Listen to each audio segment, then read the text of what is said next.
Selamat sore Tribuners, Anda sedang menyaksikan live update tribunnews.com. Kami akan menyajikan informasi terkini dari berbagai daerah yang akan dilaporkan secara langsung oleh reporter lapangan kami. Bersama saya Firda Ananda, inilah live update selengkapnya. Berita pertama, Saudara, 8 pekerja migran Indonesia atau PMI non-prosedural diamankan oleh pihak Satgas Pamtas Yunarhanud 16 SBC pada Jumat 18 Juni malam. Kedelapan PMI itu diamankan saat melewati jalur kilometer 11 patok 634, Sempadan, Kecamatan Si, Menggaris, Kabupaten Nunukan, Kalimantan Utara. Jalur tersebut merupakan jalur tikus yang kerap digunakan ke-8 PMI tersebut kembali ke tanah air. 8 PMI tersebut berinisial RN 65 tahun, N 32 tahun, AM 36 tahun, FSA 25 tahun, RA 31 tahun, ID 37 tahun, DS 32 tahun, dan JM 24 tahun. Mereka diketahui akan pulang ke kampung halamannya di Nusa Tenggara Timur. Saat penampakan, tampak barang bawaannya cukup banyak yang dibungkus rapi dengan karung berukuran besar.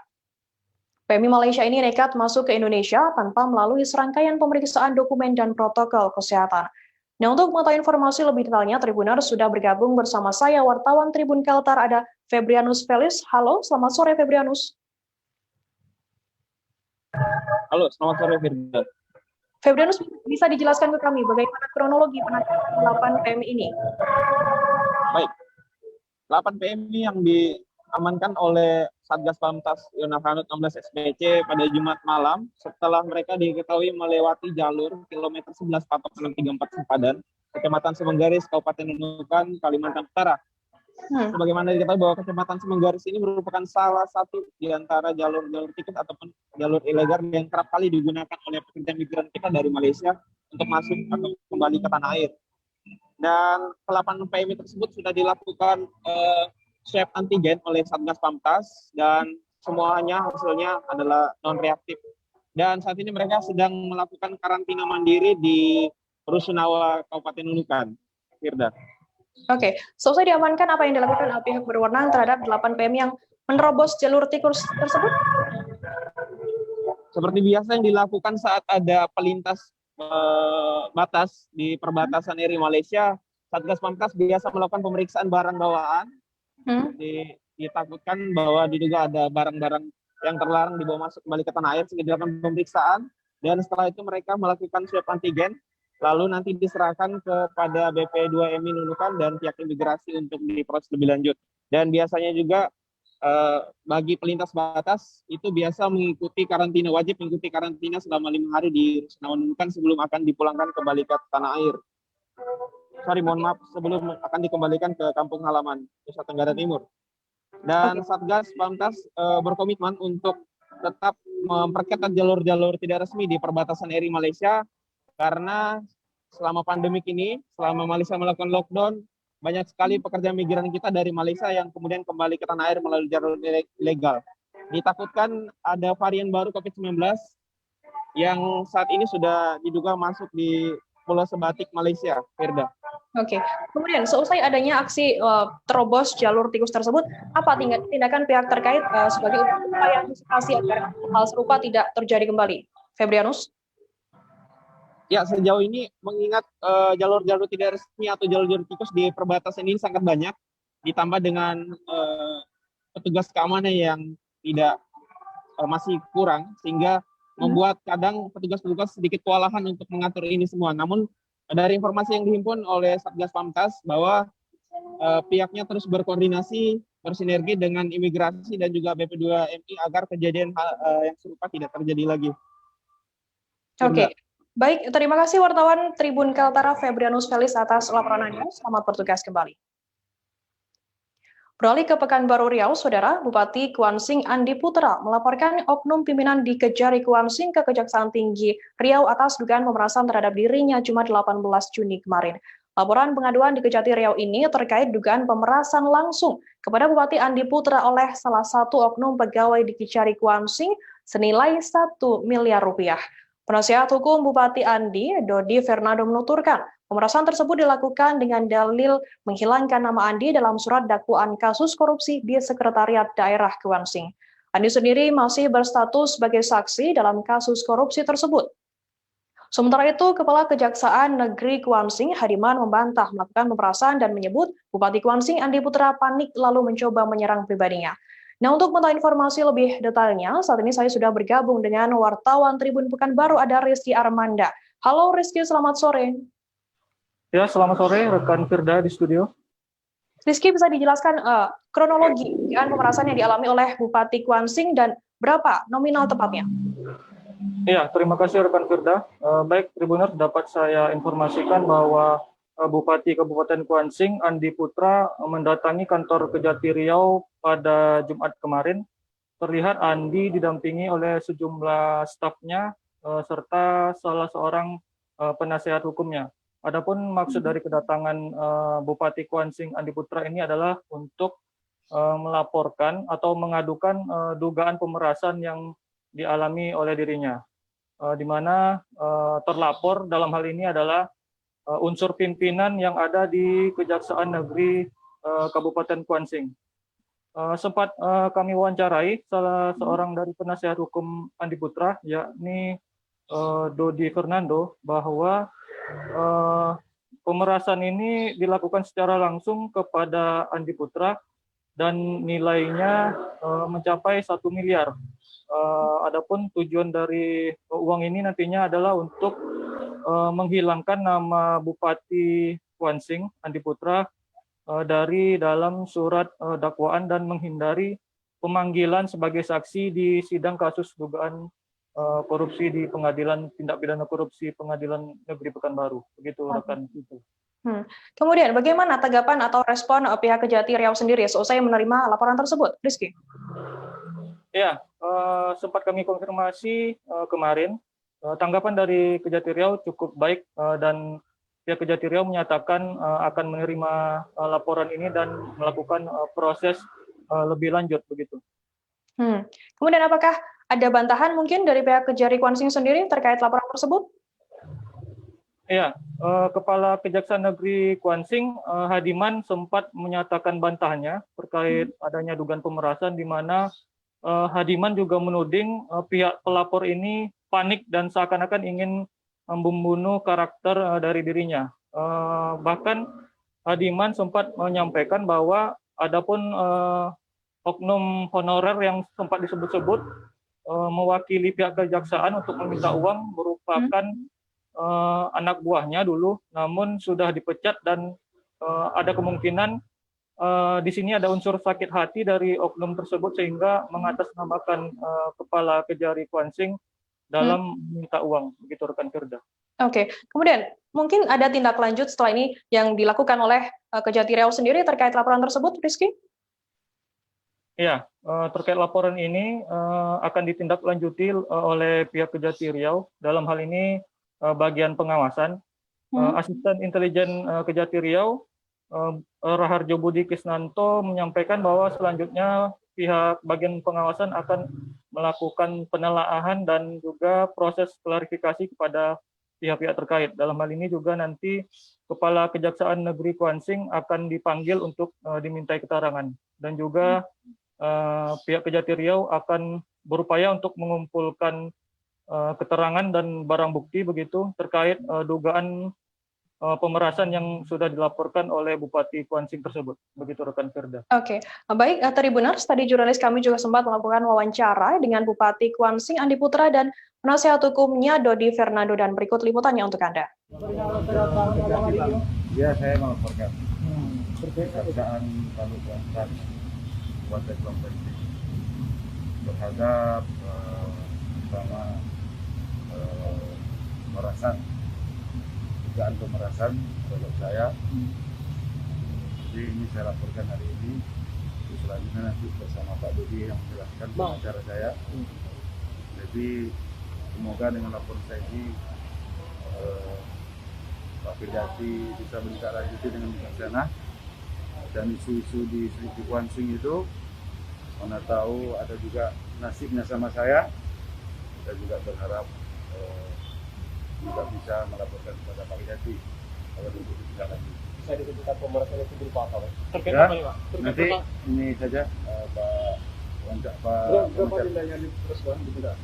nanti pengacara saya aja, ya pengacara saya. Tidak, hari ini kan Mas sebagai saksi nih Bang. Ya, karena ini saya melapor, saya nggak bisa hadir dan tadi sudah saya surati.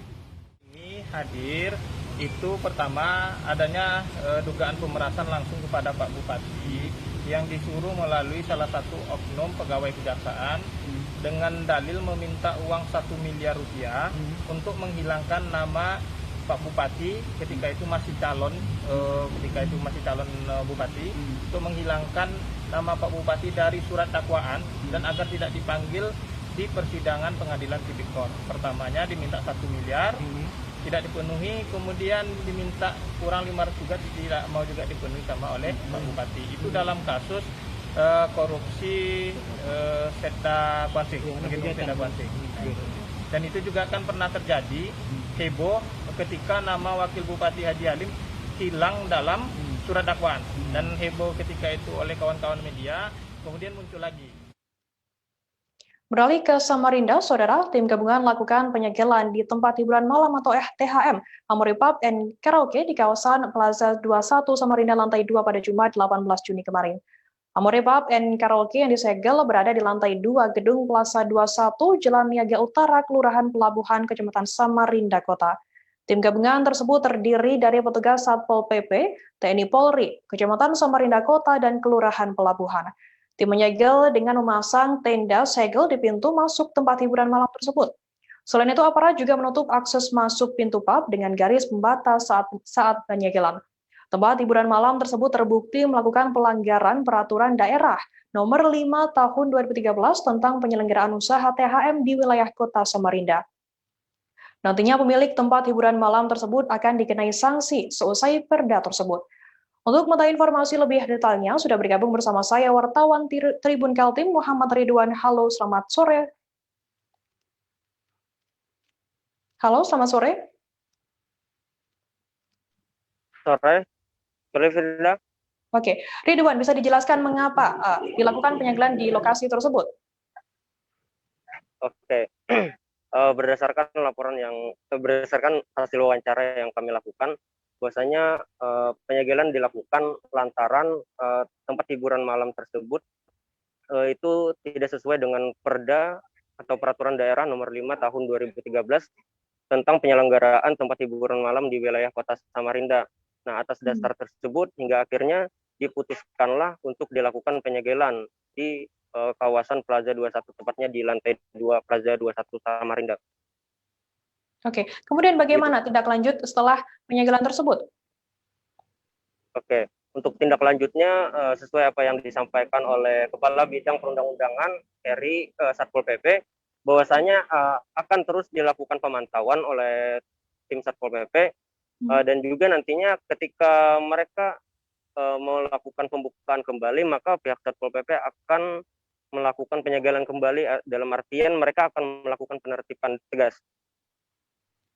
Oke. Kemudian mungkin ada respon dari Wali Kota Samarinda sendiri terkait penyegelan tempat hiburan malam tersebut? Ya, untuk respon dari Wali Kota Samarinda sendiri, dia memberikan respon bahwasanya ketika itu melanggar Perda nomor 5 tahun 2013, maka otomatis dia akan disegel. Dalam artian karena dia tidak memiliki izin, maka akhirnya dilakukanlah penyegelan tersebut. Dan itu berlaku bagi semua THM yang ada di Kota Samarinda. Oke, baik. Terima kasih wartawan Tribun Kaltim, Muhammad Ridwan atas laporan Anda. Selamat bertugas kembali. Oke, apa kabar Bang Arifki di sini untuk strateginya? Kalau saya sendiri di Jumip 37 ini yang semalam baru mulai, Apa yang dirasakan saya udah kapan hitam? Sebenarnya aku nggak ngerasa itu penangkapan atau penggerebegan atau apapun itu, karena gini loh, posisinya aku kriteria. Jadi kita mengenal disebut dengan stroke yang tidak berdarah dengan stroke yang berdarah. Stroke yang tidak berdarah itu biasanya ditandai dengan adanya penyumbatan. Kalau itu terjadi di sini mungkin pikirnya tidak ke situ kali ya, tapi kalau di Korea atau di Kamboja itu ada beberapa paper yang saya itu mas, ya, dulunya tukang koran. Oh gitu ya. Tukang koran. Ya, saya baca itu, Pak. Tuh kan pernah baca kan? Ya. Jadi kalau saya jadi pangdam itu udah bersyukur banget. Si anak ini dijadikan sebagai tersangka begitu. Ya, kalau ini kita bicara yang di luar kasus Sebongombo ya. Dengan nama hujan shower. di mana terdapat batas jelas antara daerah hujan dan tidak hujan yang biasanya terjadi pada fase awal mature stage atau tahap berbahaya dewasa. itu Kang. Jadi mulai artinya terjadinya perlembekan. Nah itu untuk penetrasi akan sulit. Gitu ya. Dok, saya ini menurut saya memang tidak mudah, bukan urusan tanah diambil. Kalau misalnya Amerika Serikat sekarang, Rasulullah mengatakan dalam sebuah hadis bahwa berpuasa di 6 hari Syawal itu. Oke, apa kabar Bang Ariski di sini untuk strateginya? Kalau saya sendiri di Jumip 37 ini yang semalam baru mulai, saya udah Sebenarnya aku nggak ngerasain penangkapan atau penggerebegan atau apapun itu, karena gini loh, posisinya aku kriteria. Jadi kita mengenal disebut dengan stroke yang tidak berdarah dengan stroke yang berdarah.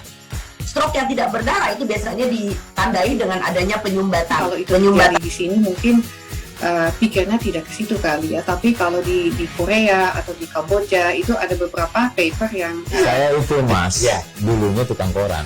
Oh gitu ya. Tukang koran. Ya, saya baca itu Pak. Tuh kan, pernah baca kan? Jadi kalau saya jadi pangdam itu udah bersyukur banget. Si anak ini dijadikan sebagai tersangka begitu. Ya, kalau ini kita bicara yang di luar kasus Bonobo ya. Dengan nama hujan shower, di mana terdapat batas jelas antara daerah hujan dan tidak hujan yang biasanya terjadi pada fase awal mature stage atau tahap berbahaya dewasa. itu Kang.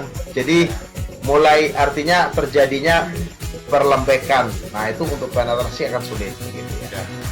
Dok, saya ini menurut saya memang tidak mudah, bukan urusan tanah diambil. Kalau misalnya Amerika Serikat sekarang, Rasulullah mengatakan dalam sebuah hadis bahwa berpuasa di 6 hari Syawal itu. Oke, apa kabar Bang Ariski di sini untuk strateginya? Kalau saya sendiri di Jumip 37 ini yang semalam baru mulai, saya udah Sebenarnya aku nggak ngerasain penangkapan atau penggerebegan atau apapun itu, karena gini loh, posisinya aku kriteria. Jadi kita mengenal disebut dengan stroke yang tidak berdarah dengan stroke yang berdarah. Stroke yang tidak berdarah itu biasanya ditandai dengan adanya penyumbatan. Kalau itu terjadi di sini mungkin pikirnya tidak ke situ kali ya, tapi kalau di Korea atau di Kamboja itu ada beberapa paper yang saya itu Mas, dulunya tukang koran. Oh gitu ya. Tukang koran. Ya, saya baca itu Pak. Tuh kan, pernah baca kan? Jadi kalau saya jadi pangdam itu udah bersyukur banget. Si anak ini dijadikan sebagai tersangka begitu. Ya, kalau ini kita bicara yang di luar kasus Bonobo ya. Dengan nama hujan shower, di mana terdapat batas jelas antara daerah hujan dan tidak hujan yang biasanya terjadi pada fase awal mature stage atau tahap berbahaya dewasa. itu Kang. Jadi mulai artinya terjadinya perlembekan. Nah itu untuk penetrasi akan sulit. Gitu ya. Dok, saya ini menurut saya memang tidak mudah, bukan urusan tanah diambil. Kalau misalnya Amerika Serikat sekarang, Rasulullah mengatakan dalam sebuah hadis bahwa. Terima kasih Anda masih bersama kami di Live Update. Beralih ke berita selanjutnya, Saudara, belum ada kejelasan dalam proyek pembangunan Gedung Guru Convention Center atau GCC yang terletak di kawasan Kompleks Perkantoran Agropolitan Center, Kecamatan Muara Beliti, Musirawas, Sumsel. Saat ini proyek yang menelan dana miliaran rupiah tersebut terbengkalai. Tampak bangunan tersebut hanya berupa tiang panjang dan pondasi cor. Di sekitar lokasi bakal gedung GCC tersebut juga memprihatinkan.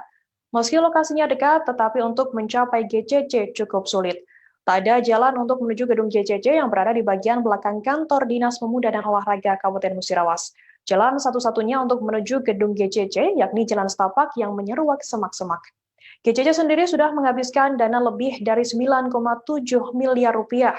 Proyek yang sudah dimulai sejak tahun 2011 tersebut terhenti karena alasan efisiensi keuangan daerah akibat adanya pemotongan dana dari pusat.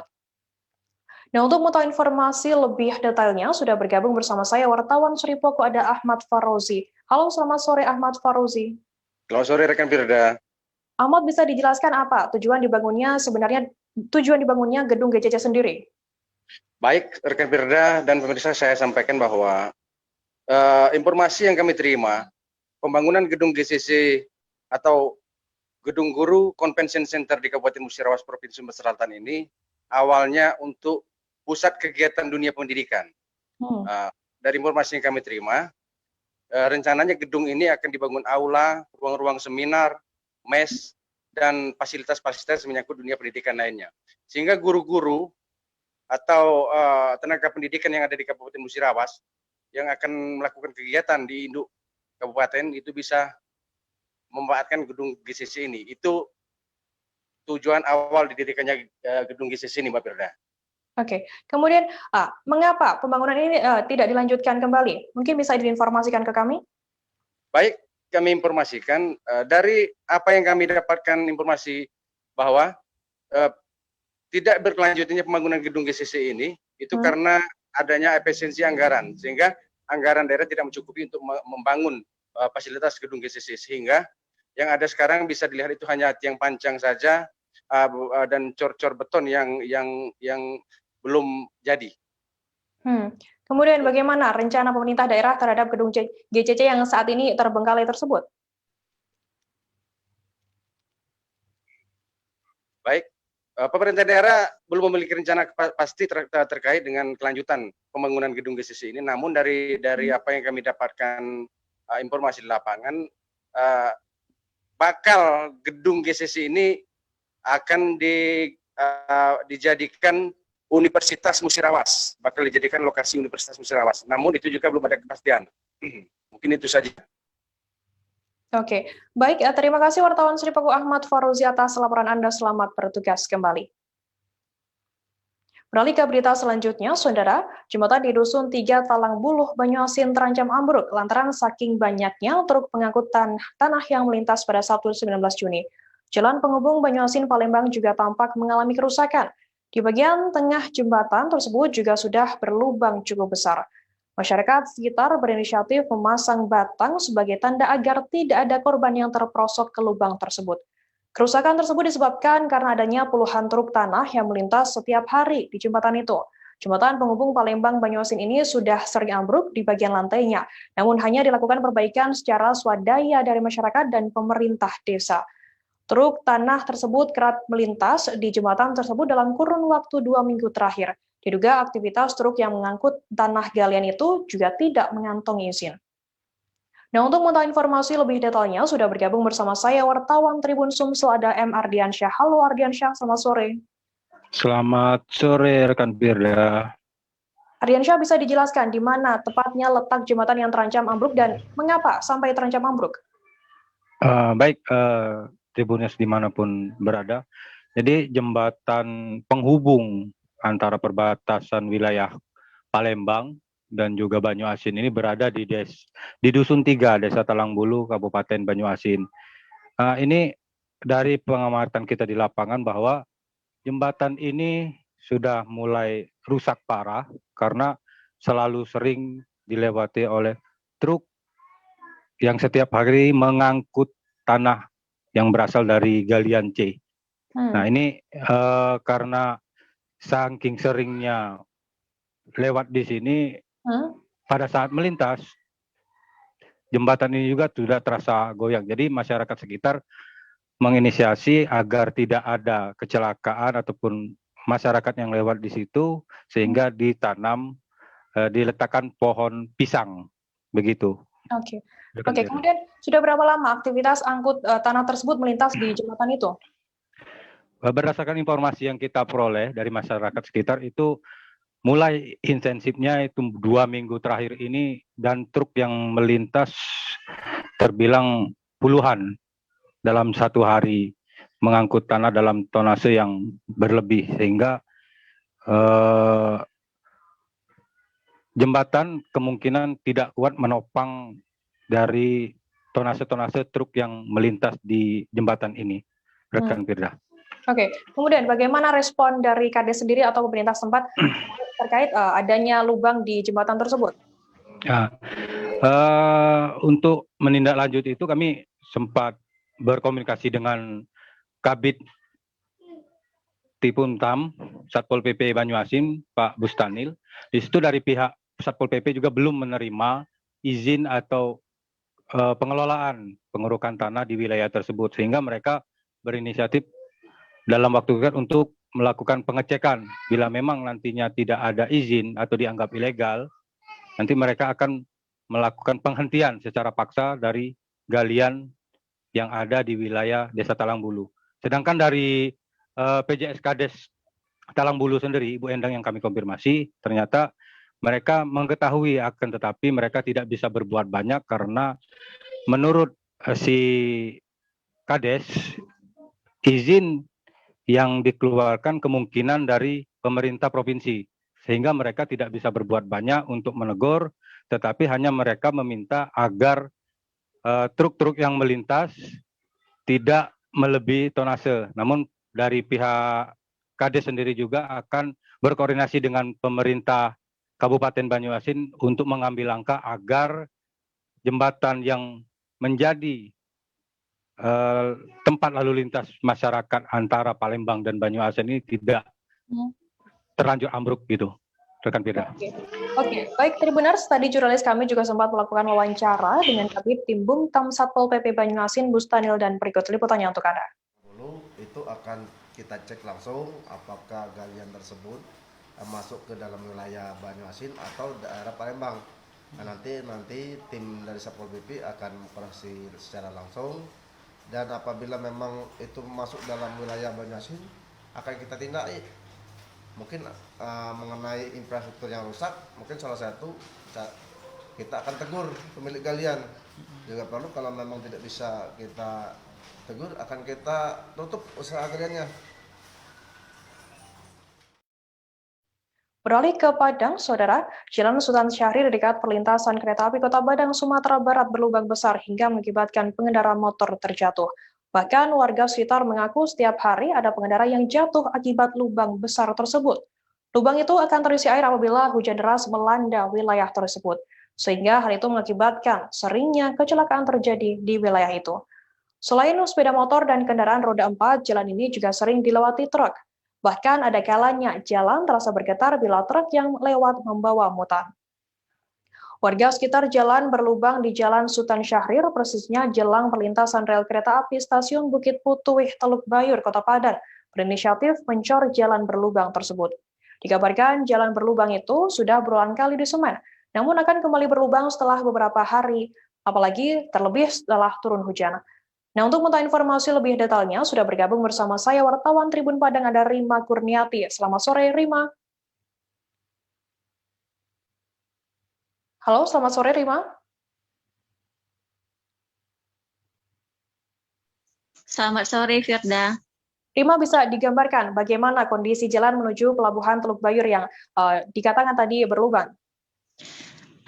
Baik, bisa saya laporkan bahwa jalan menuju Teluk Bayur, persisnya di Jalan Sultan Syahrir, jelang perlintasan rel kereta api Stasiun Bukit Putih, Teluk Bayur, Kota Padang, itu memang tampak berlubang. Kendaraan yang melewati jalan tersebut harus hati-hati karena selain karena jalan berlubang, kendaraan yang lewat di sini juga ramai dan di situ ada perlintasan rel kereta api. Saat saya ke sana, memang lubang-lubang ini masih ada dan tampak beberapa lubang yang besar ini sudah mulai ditutupi warga dengan semen. Namun pada sisi sebelah kirinya itu masih tampak lubang dan itu juga tampak berkas bercakan air akibat rembesan dari selokan, begitu Firda. Oke. Kemudian mungkin ada keluhan dari warga sekitar terkait adanya lubang di sekitar jalan tersebut? Memang Firda, saat saya temui warga di sekitar sangat mengeluhkan jalan tersebut sudah berlubang hampir setahun belakangan, namun sampai sekarang belum ada respon untuk memperbaiki tersebut dari pemerintah setempat. Warga juga mengatakan hampir setiap hari ada saja kecelakaan yang terjadi karena lubang jalan tersebut. Kecelakaan ini lebih banyak atau rawan untuk kendaraan motor. Para warga sekitar juga sering menolong para pengendara motor yang terjatuh akibat lubang tersebut. Kemudian bagaimana respons dari mungkin perangkat desa atau mungkin pemerintah setempat terkait adanya lubang di jalan tersebut, Rima? Untuk respon dari pemerintah setempat ini belum ada. Saya sudah coba untuk menghubungi, tapi belum ada jawabannya baik di WA ataupun telepon. Namun buat warga sekitar mereka memang sudah sering meminta ini, dan mereka berinisiatif sendiri untuk memperbaiki jalan tersebut dengan menyamannya.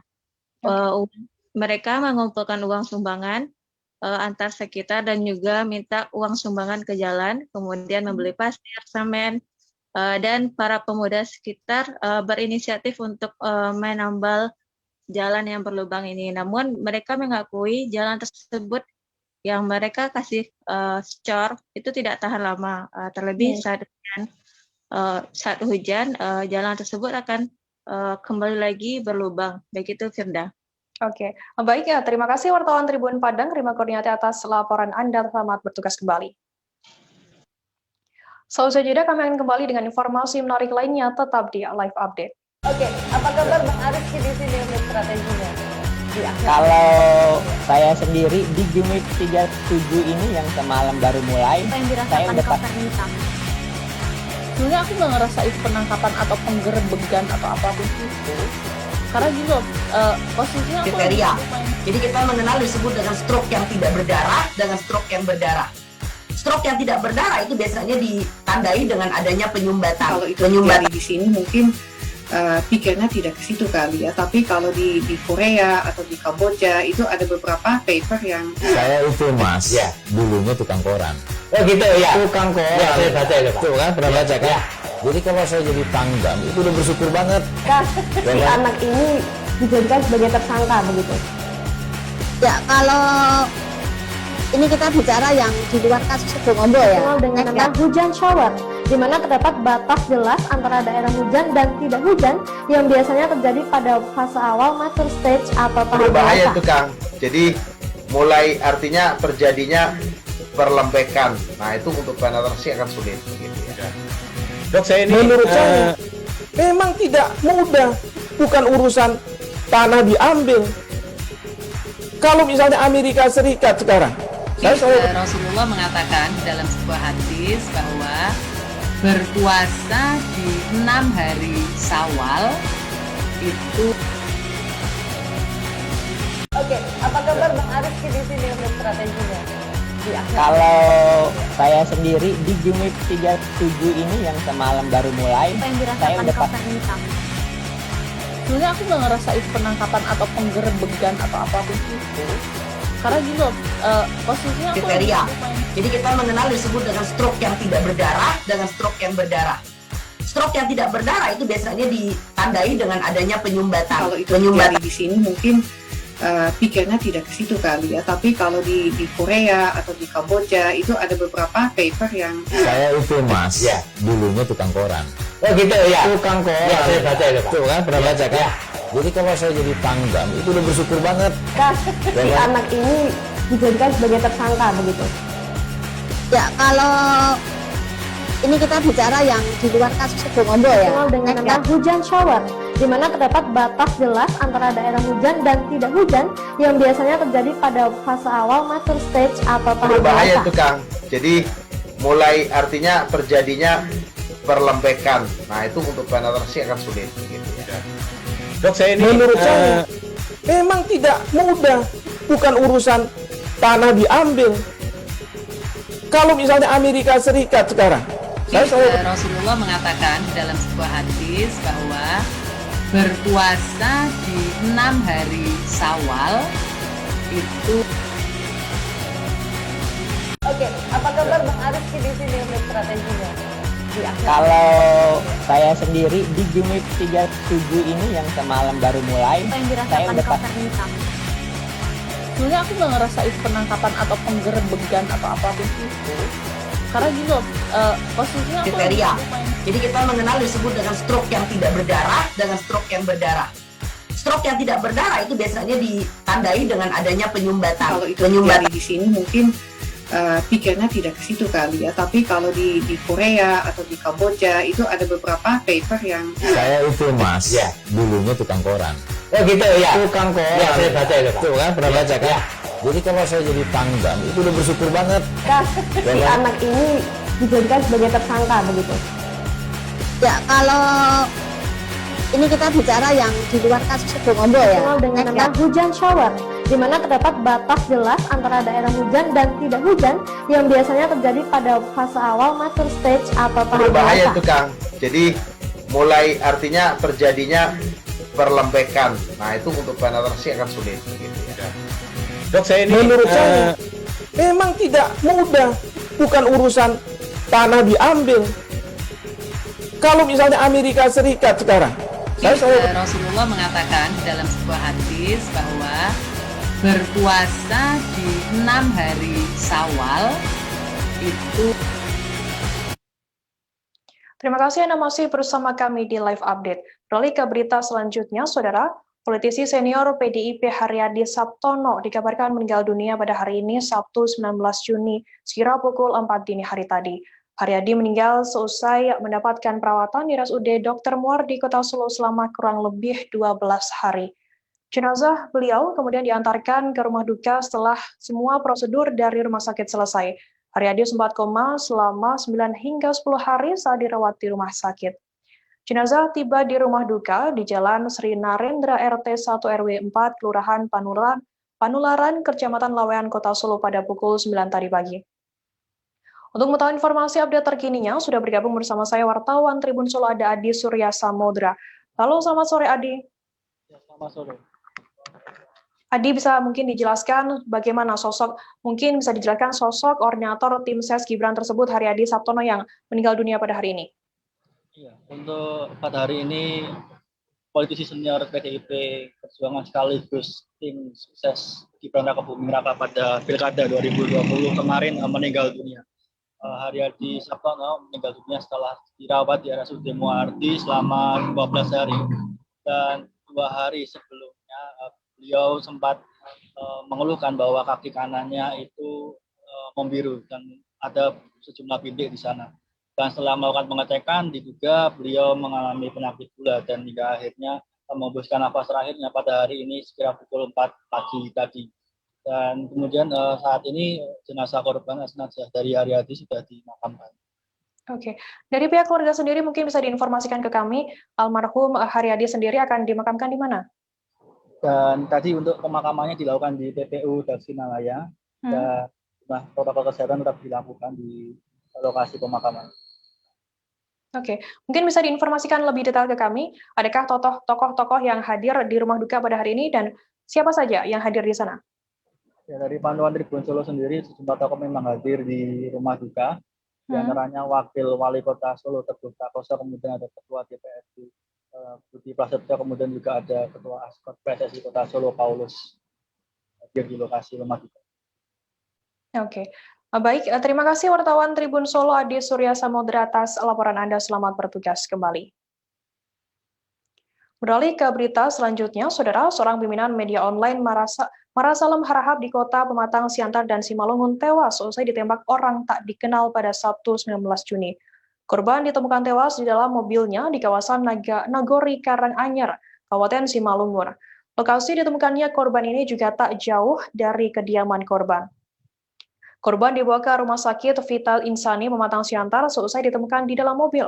Kematian korban mengagetkan dunia pers di Kota Pematang Siantar dan juga Simalungun. Korban yang akrab disapa Marsal ini kemudian dibawa ke unit instalasi forensik dan mediko-legal ke RSUD Jasuman Saragih Pematang Siantar. Jenazah kemudian dirujuk ke RS Bayangkara Medan untuk dilakukan autopsi. Pihak kepolisian dari Satreskrim Polres Simalungun dan Dirkrimum Polda Sumut telah melakukan penyelidikan di lokasi pertama kali Marsal ditemukan bersimbah darah. Nah, untuk mengetahui informasi lebih detailnya, sudah bergabung bersama saya wartawan Tribun Medan ada Alija Magribi. Halo, selamat sore Alija. Ya, selamat sore Firda. Alija, bisa dijelaskan ke kami, bagaimana kronologi penembakan terhadap salah satu pimpinan media online di Kabupaten Simalungun tersebut? Nah, terima kasih Firda.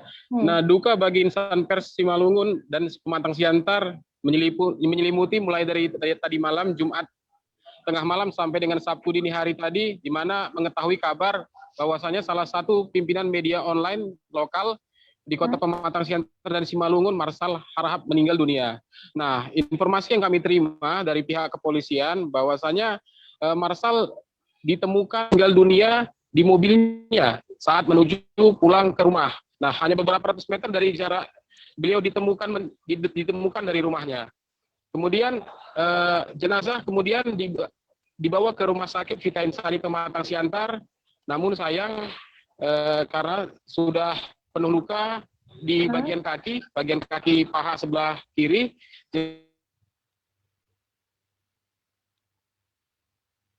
Alija, bisa mendengar suara kami di studio? Halo?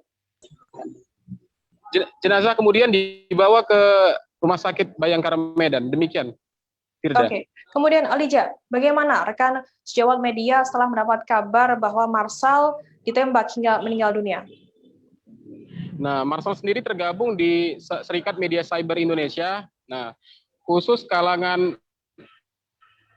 jurnalis di mana beliau bernaung juga merasa turut prihatin dan meminta pihak kepolisian segera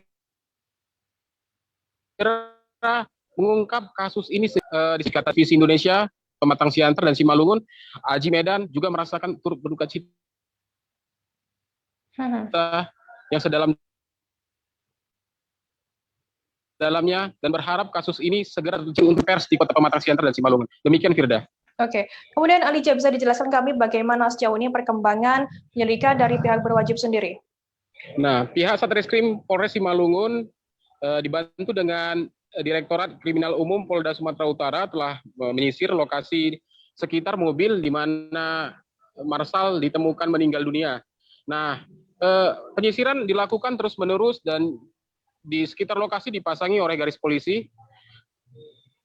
Sejauh ini kita belum mendapatkan informasi apapun karena informasi yang sore kami temukan di lokasi, pihak kepolisian masih terus menyisir, membabat rumput untuk mencari alat bukti yang cukup, gitu. Pihak kepolisian meminta waktu untuk bersabar dan meminta doa agar secepatnya kasus ini mampu diungkap. Demikian, Firda. Baik, Tribuners, tadi jurnalis kami juga sempat melakukan wawancara dengan Kapolres Simalungun AKBP Agus Waluyo dan berikut liputannya untuk Anda. Hari ini pukul 12.00 WIB telah terjadi penembakan terhadap seorang yang kami sudah temukan identitasnya, berasal dari keluarga korban, yaitu istrinya, dan yang bersangkutan berprofesi sebagai pemilik salah satu media online.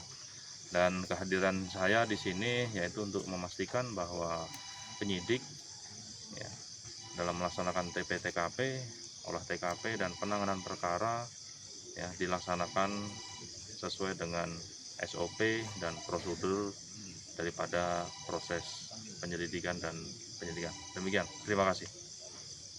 11 Juni petang, mandor di perusahaan bernama Eli melihat korban tak ada di tempatnya.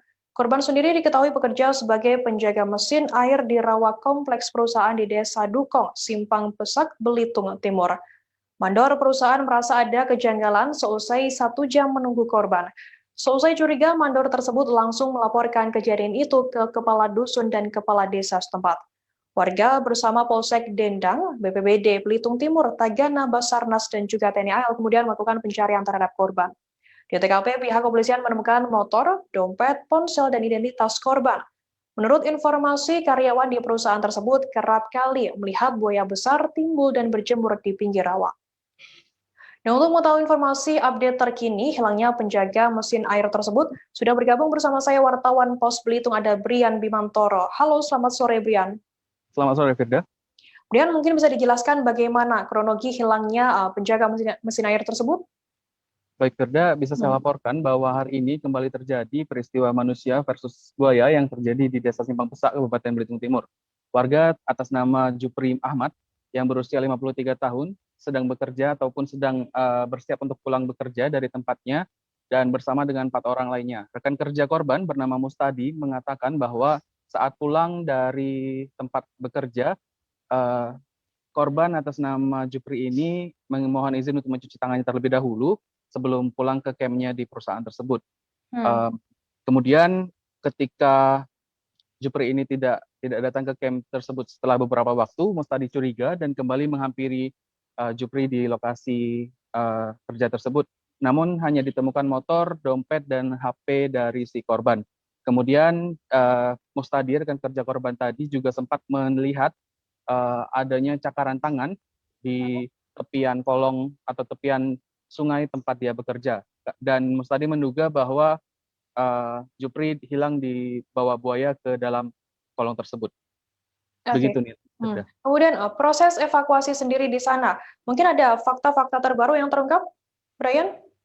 Ya, untuk sampai saat ini proses evakuasi juga melibatkan ritual adat ataupun tradisi adat setempat untuk mencari ataupun berkontribusi dalam usaha berupaya mencari korban. Dan hingga saat ini korban belum bisa ditemukan, gitu, Irda.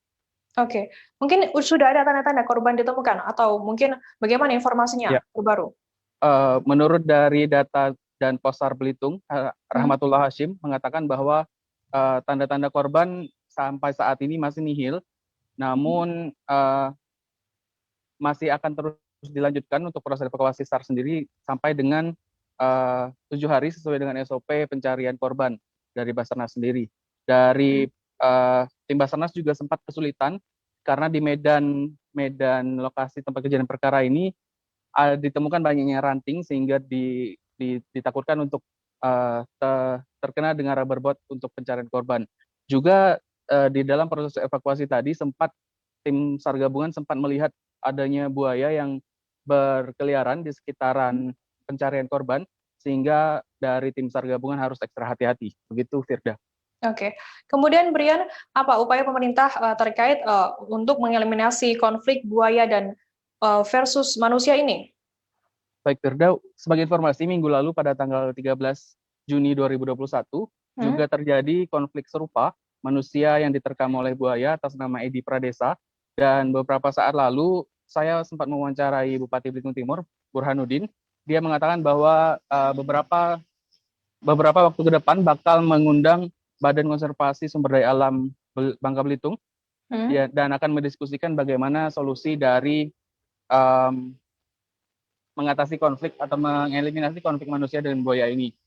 Dia juga sempat mengatakan, Pak Bupati mengatakan bahwa seringnya kejadian manusia versus buaya ini terjadi di Belitung Timur karena sudah rusaknya lingkungan ataupun habitat buaya itu sendiri. Selain dari memang dalam bulan-bulan ini adalah musim kawin dari buaya itu. Begitu, Firda. Oke, baik, Tribuners. Tadi jurnalis kami juga sempat melakukan wawancara dengan Danpos SAR Basarnas Belitung, Rahmatullah Hashim, dan berikut liputannya untuk Anda. Tim SAR gabungan apakah sudah menemukan tanda atau mungkin dari korban sendiri, Pak? Tim SAR dari pagi bergerak sampai siang ini belum ada menemukan tanda, tapi ada saksi yang melihat ada bekas cakaran kaki di bibir kolong. Berarti bisa dipastikan ya Pak ya, ini korban diterkam buaya? Kalau memastikannya belum, karena belum ada saksi mata yang melihat dia diterkam buaya, tapi bisa jadi kena dia kepleset atau dan lain-lain hal. Kondisi di Medan sendiri Pak seperti apa Pak? Apakah ada kesulitan tertentu? Kalau di Medan, situasi di Medan ini karena banyak bakau dan rumput-rumput, bekas kolong yang tidak stabil airnya, itu yang membuat bahaya kawan-kawan yang membawa LCR atau perahu karet, ya BPPD, Basarnas dan tambang dan pol air AL harus waspada, takutnya tergelincir dan membahayakan penolong. Pak, ketika hari ini tidak bisa ditemukan, apakah akan dilanjutkan ke hari-hari berikutnya? Kalau pencarian tetap akan kita cari lagi sampai batas maksimum yang sudah SOP yang sudah kita miliki. Berapa hari Pak? SOP yang kita miliki 7 hari, apabila ada hal tertentu bisa kita percepat. Oke. Tribuners, seusai jeda kami akan kembali dengan informasi menarik lainnya, tetap di Live Update. Oke, apa kabar Bang Arifki di sini untuk strateginya? Kalau saya sendiri di Jumip 37 ini yang semalam baru mulai, saya udah sebenarnya aku nggak ngerasa itu penangkapan atau penggerebegan atau apapun itu, karena gini loh, posisinya aku kriteria. Jadi kita mengenal disebut dengan stroke yang tidak berdarah dengan stroke yang berdarah. Stroke yang tidak berdarah itu biasanya ditandai dengan adanya penyumbatan. Kalau itu terjadi di sini mungkin pikirnya tidak ke situ kali ya, tapi kalau di Korea atau di Kamboja itu ada beberapa paper yang saya itu mas, ya dulunya tukang koran. Oh gitu ya, tukang koran. Ya saya baca itu pak. Tuh kan pernah baca kan? Ya. Jadi kalau saya jadi Pangdam itu udah bersyukur banget. Si anak ini dijadikan sebagai tersangka begitu. Ya kalau ini kita bicara yang di luar kasus Sebongondo ya. Dengan nama hujan shower, di mana terdapat batas jelas antara daerah hujan dan tidak hujan yang biasanya terjadi pada fase awal mature stage atau tahap berbahaya dewasa. itu Kang. Jadi mulai artinya terjadinya perlembekan. Nah itu untuk penetrasi akan sulit. Gitu ya. Dok, saya ini menurut saya memang tidak mudah, bukan urusan tanah diambil. Kalau misalnya Amerika Serikat sekarang, Rasulullah mengatakan dalam sebuah hadis bahwa berpuasa di 6 hari Syawal itu. Oke, apa kabar Bang Arif di sini untuk strateginya? Kalau saya sendiri di Gimik 37 ini yang semalam baru mulai, saya udah sebenarnya aku nggak ngerasa itu penangkapan atau penggerebegan atau apapun itu, karena gini loh, posisinya aku kriteria. Jadi kita mengenal disebut dengan stroke yang tidak berdarah dengan stroke yang berdarah. Stroke yang tidak berdarah itu biasanya ditandai dengan adanya penyumbatan. Kalau itu terjadi di sini mungkin pikirnya tidak ke situ kali ya, tapi kalau di Korea atau di Kamboja itu ada beberapa paper yang saya itu mas, ya dulunya tukang koran. Oh gitu ya, tukang koran. Ya saya baca itu pak. Tuh kan pernah baca kan? Ya. Jadi kalau saya jadi Pangdam itu udah bersyukur banget. Si anak ini dijadikan sebagai tersangka begitu. Ya kalau ini kita bicara yang di luar kasus Sebongondo ya. Dengan nama hujan shower, di mana terdapat batas jelas antara daerah hujan dan tidak hujan yang biasanya terjadi pada fase awal mature stage atau tahap berbahaya dewasa. itu Kang. Jadi mulai artinya terjadinya perlembekan. Nah itu untuk penetrasi akan sulit. Gitu ya. Dok, saya ini menurut saya memang tidak mudah, bukan urusan tanah diambil.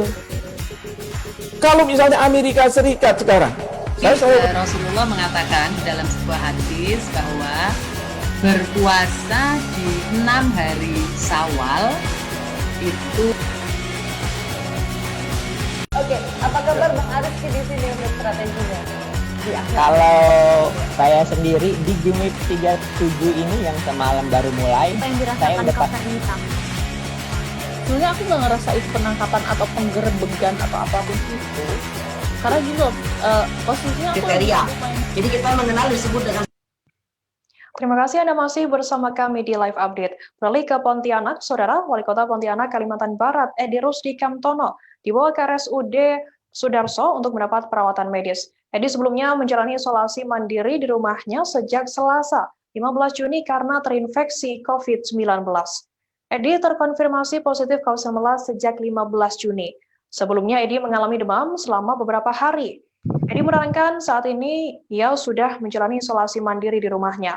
Edi berharap untuk sementara waktu warga Kota Pontianak bisa bersabar dan menahan diri untuk ikut menyukseskan pemberlakuan pembatasan kegiatan masyarakat atau PPKM berskala mikro secara ketat selama 14 hari. Edi menekankan tetap disiplin menerapkan protokol kesehatan dan menjaga stamina tubuh. Nah, untuk mengetahui informasi lebih detailnya, sudah bergabung bersama saya wartawan Tribun Pontianak Muhammad Rokib. Halo, selamat sore Rokib. Ya, sore Firda. Rokib, bisa dijelaskan dari informasi yang didapat tadi bahwa Wali Kota Pontianak Edi Rusdi Kamtono dinyatakan positif COVID. Benarkah informasi tersebut dan kapan dinyatakan positif COVID-19? Ya, Firda.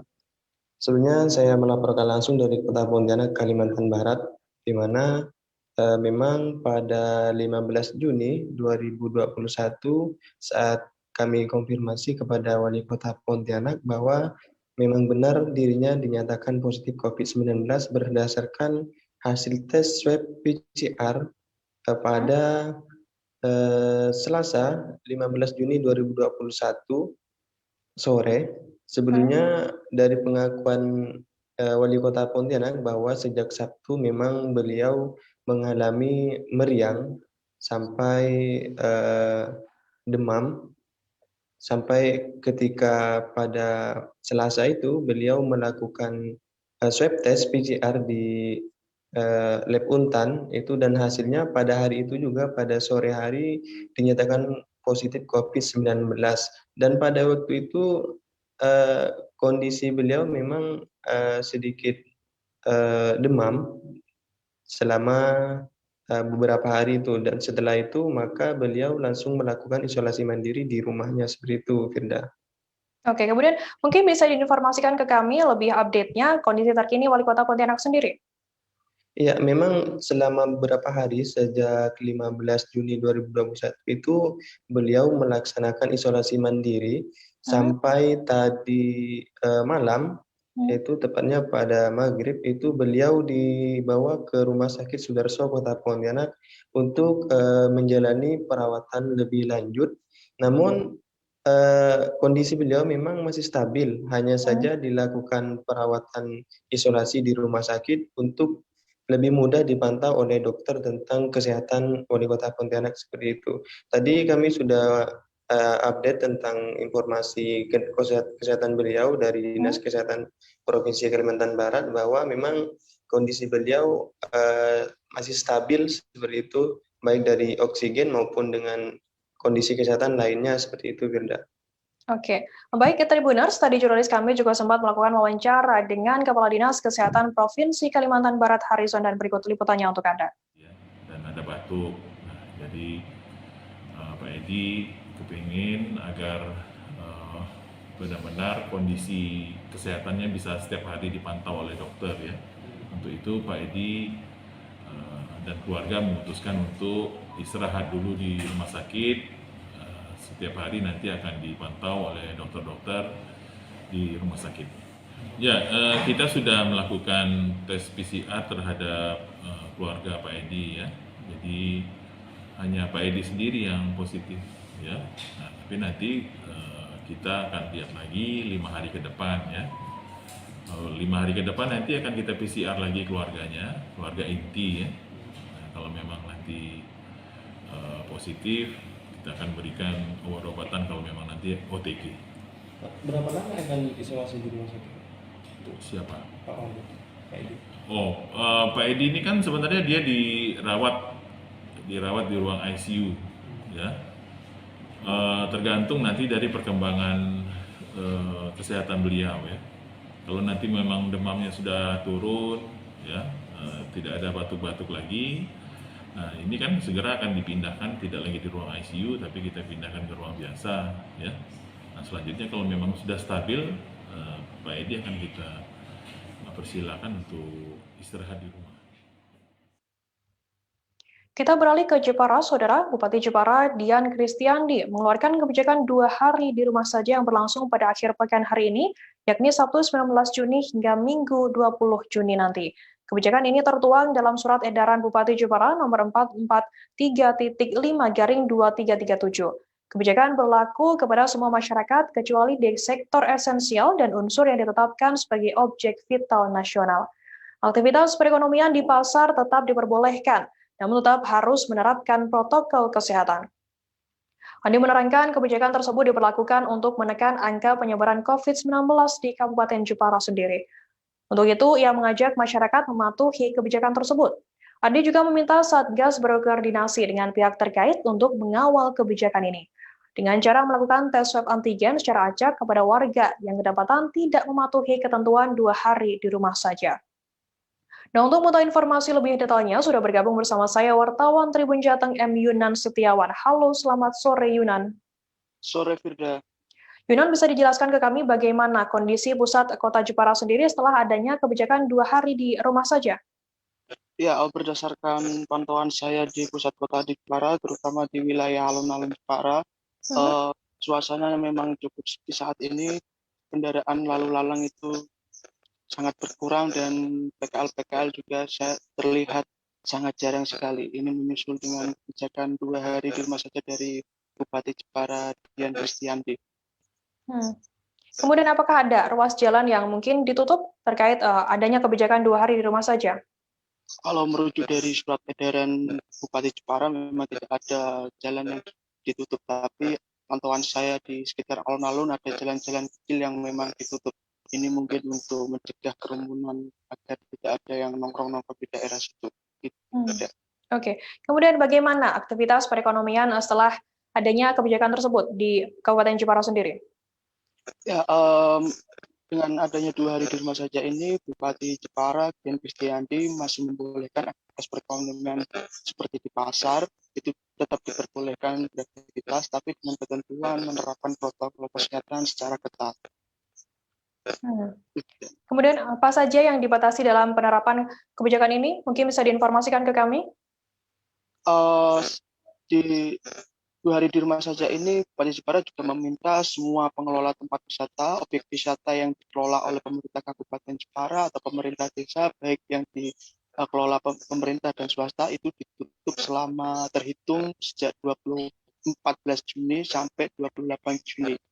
Semuanya ditutup. Selain itu juga semua pelaku usaha kuliner, baik restoran, rumah makan, kafe atau warung makan, mereka hanya diperbolehkan untuk melayani take away atau pesan antar, tidak boleh makan di tempat. Itu bahasanya.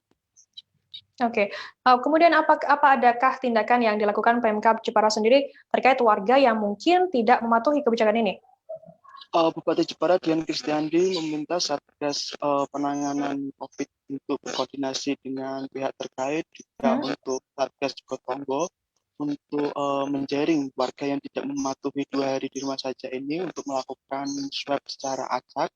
Apabila nanti hasil swab antigennya positif, maka akan langsung ditempatkan di tempat isolasi terpusat.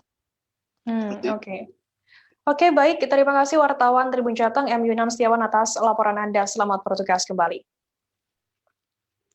Beralih ke Cirebon, Saudara, rapid test antigen massal dilaksanakan di sebuah pabrik garmen di Desa Sukaraja Wetan, Jatiwangi, Majalengka pada Sabtu 19 Juni hari ini.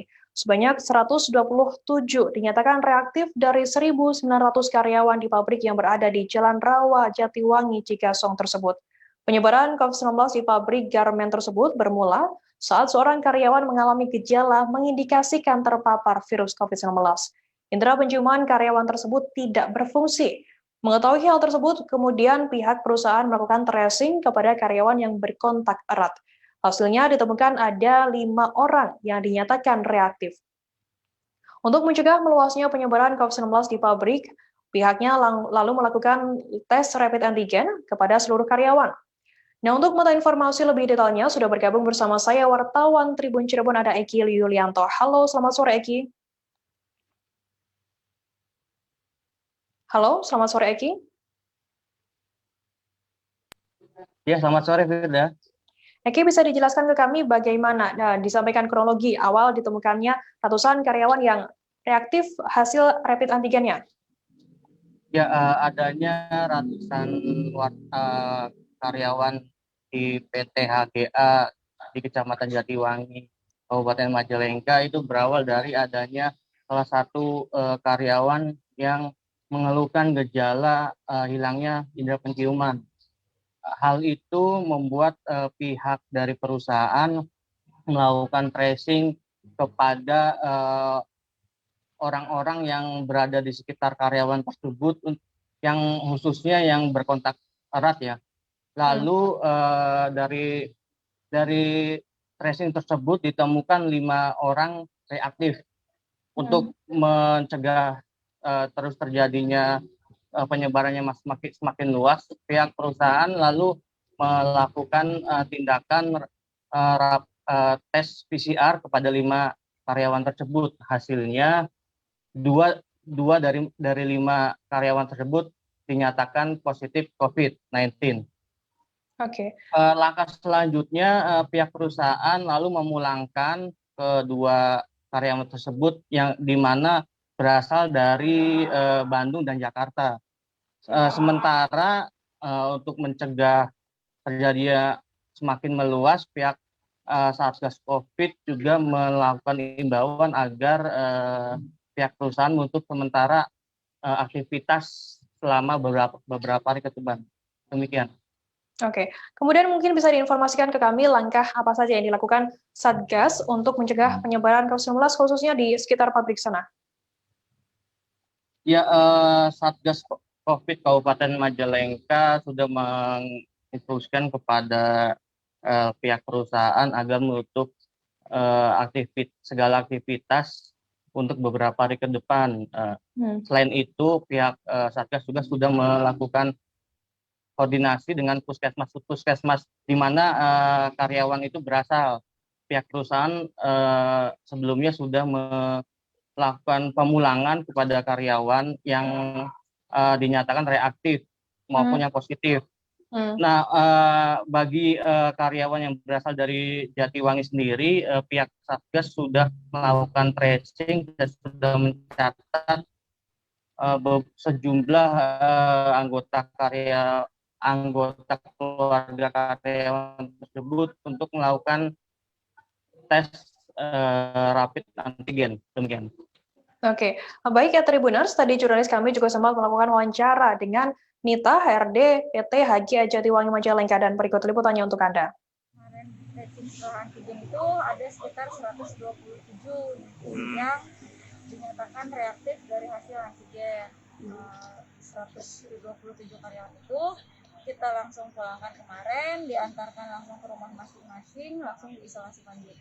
Dari jumlah karyawan yang ada? Dari jumlah karyawan 1.900. Mulai hari ini karyawan ini gimana? Yang hari ini kita tidak ada aktivitas, sebetulnya kemarin juga tidak ada aktivitas, hanya untuk pengetesan aja. Setelah pengetesan selesai, karyawan masing-masing pulang. Sudah berapa lama? Dari hari kemarin kita libur, hari Jumat. Sampai kapan? Kalau sampai kapan kita maunya hari Senin sudah beroperasional kembali. Cuman kita lagi nunggu surat dari BPD untuk menyatakan perusahaan lockdown sampai kapannya. Lebih pastinya saya masih menunggu dari pihak BPD yang mengeluarkan surat. Itu kronologis awal gimana sih ditemukannya kasus? Kronologis awalnya kita memang ada salah satu karyawan yang indera penciumannya tidak berfungsi. Langsung tes ke lab antigen itu dinyatakan positif, disuruh karantina mandiri dulu dari pihak labnya. Setelah itu kita hari Rabu lakukan tes, ada sekitar 5 orang yang reaktif, terus langsung PCR yang dinyatakan positif hanya 2 orang dari 5 itu. Yang satu asli domisili Bandung, yang satu asli Jakarta. Setelah tahu PCR-nya positif, langsung dipulangkan ke daerah masing-masing untuk di-tracking dan isolasi. Beralih ke Kota Palu, Saudara, hari kedua festival vaksin yang diresmikan oleh Wakil Wali Kota Palu Reni Alamanjido di halaman kantor Wali Kota Palu, Jalan Balai Kota, Kelurahan Tanamodindi, Kecamatan Mantikulore, Palu, Sulawesi Tengah, menyasar sekitar 300 warga Kota Palu. Festival vaksin rencananya digelar selama 3 hari dengan menyasar warga Kota Palu khususnya para lansia. Kurang lebih ribuan dosis vaksin disiapkan bagi warga yang ingin divaksinasi.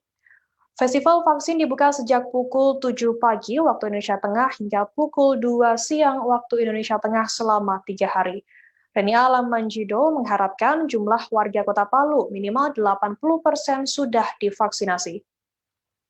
Mantan Direktur Rumah Sakit Anutapura mengajak agar semua elemen masyarakat bersama-sama saling mengajak untuk divaksinasi. Nah, untuk mengetahui informasi lebih detailnya, sudah bergabung bersama saya wartawan Tribun Palu ada Alan Syahrir. Halo, selamat sore Alan. Halo. Alan, bisa dijelaskan berapa jumlah dosis tepatnya vaksin yang disiapkan Pemkot Palu sendiri untuk vaksinasi tersebut? Ya, terima kasih. Pemkot Palu sendiri sudah menyediakan kurang lebih 226.000 dosis vaksin untuk warga Kota Palu di pegelaran festival vaksin tersebut. Diharapkan dari 226.000 tersebut dapat menyasar 80% dari target yang telah diberikan pemerintah pusat untuk Kota Palu. Ya. Oke. Kemudian siapa target yang lebih diutamakan dalam festival vaksin ini? Mungkin bisa diinformasikan ke kami? dalam festival vaksin tersebut sebenarnya menyasar ke semua warga Kota Palu, cuman lebih dikhususkan kepada para lansia yang menurut Wakil Wali Kota Palu Reni Alamejido yang sangat rentan terpapar oleh COVID-19. Oke, kemudian berapa jumlah lansia yang hari ini sudah divaksin, 2 hari ini sudah divaksin di sana? Menurut informasi yang Tribun Palu dapatkan, hingga 2 hari festival vaksin baru mencapai 14% dari jumlah total yang masih jauh dari diharapkan ya. Oke, baik ya, terima kasih wartawan Tribun Palu Alan Syahrir atas laporan Anda. Selamat bertugas kembali. Baik Tribuners, informasi tadi sekaligus menutup perjumpaan kita dalam live update hari ini. Masih di tengah pandemi, kami terus mengingatkan Anda untuk selalu menerapkan protokol kesehatan dimanapun Anda berada. Memakai masker, mencuci tangan, menjaga jarak, menghindari kerumunan, serta membatasi mobilitas dan juga interaksi. Saya Firdananda beserta kru yang bertugas pamit undur diri. Terima kasih dan sampai jumpa. Jangan lupa like, subscribe, dan share ya!